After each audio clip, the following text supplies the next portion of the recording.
महाभारत के भीष्म पर्व में द्रुपद और विराट का वध करने वाले वीर का नाम दुर्योधन था।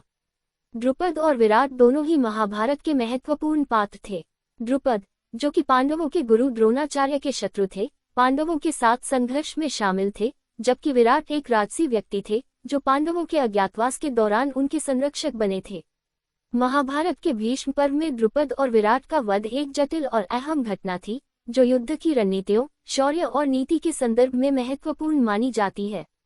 दुर्योधन ने कौरवों की तरफ से युद्ध में अपनी भूमिका निभाई थी और अपने युद्ध कौशल से कई दुश्मनों को पराजित किया था। उसका लक्ष्य महाभारत के युद्ध में कौरवों को विजयी बनाना था और इसलिए उसने अपने प्रतिद्वंद्वियों को हराने के लिए न केवल शारीरिक बल का प्रयोग किया, बल्कि राजनीतिक और मानसिक रणनीतियों का भी सहारा लिया।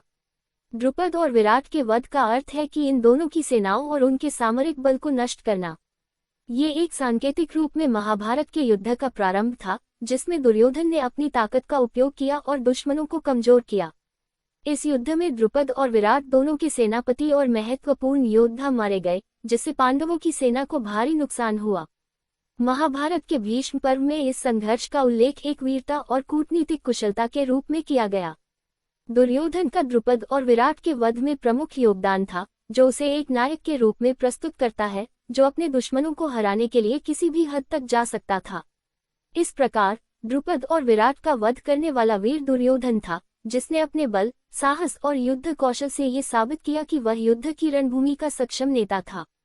ये घटना महाभारत के युद्ध के दौरान एक महत्वपूर्ण मोड़ साबित हुई, जो कौरवों की विजय की संभावना को बढ़ाती है।